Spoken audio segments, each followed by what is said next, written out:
મિત્રો, આ ફ્રૂટની સાઇઝ પણ તમે જોઈ શકો છો।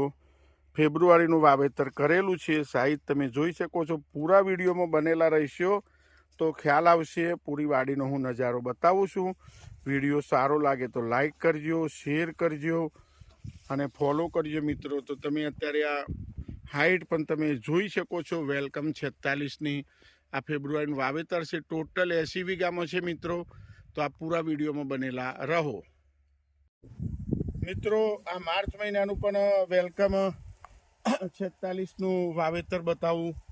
યોગ્ય ટ્રીટમેન્ટ કરશો તો તમે પણ આ વાડી જોઈ શકો છો। એવું નહીં, સારી ટ્રીટમેન્ટ કરો।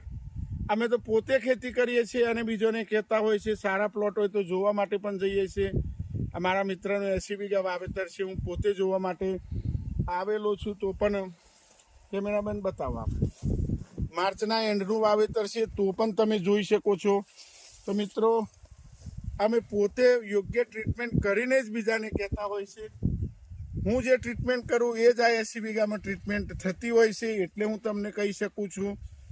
અમે પોતે પ્રયોગ કરીને જ વાડીમાં અનુભવ કરીને જ બાદમાં ખેડૂતોને કહેતા હોઈએ છીએ। તો અત્યારે તમે આ જોઈ શકો છો। તો મિત્રો, આ રીતના વિડીયોમાં બનેલા રહીજો। તો વેલકમનું હું તમને આ વાડી બતાવી તો તમને ખ્યાલ આવશે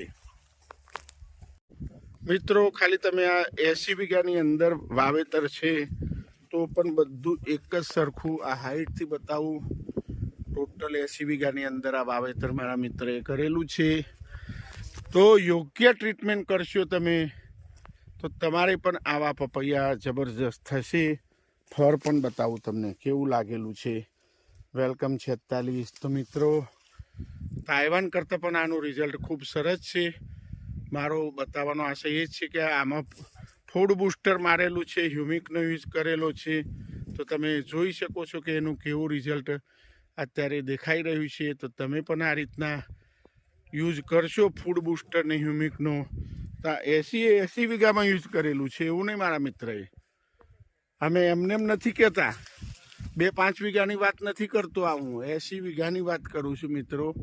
એ પણ તમારે ધ્યાનમાં લેવું। તો આપ અત્યારે મારી સાથે જોઈ શકો છો। નજીકથી પણ બતાવશે। આ ફેબ્રુઆરીનું વાવેતર છે મિત્રો। ખાલી તમે સાઈઝ જુઓ। અમે એમને એમ નથી કહેતા કે વેલકમનું શું રિઝલ્ટ છે। યોગ્ય ટ્રીટમેન્ટ કરો ને મિત્રો તો તમે પોતે જોઈ શકો છો। અત્યારે આ ખાલી છોડની તંદુરસ્તી અને હાઈટ જોવો તો પણ ખ્યાલ આવશે। ચીકણી જમીનની અંદર આ વાવેતર કરેલું છે મારા મિત્રએ।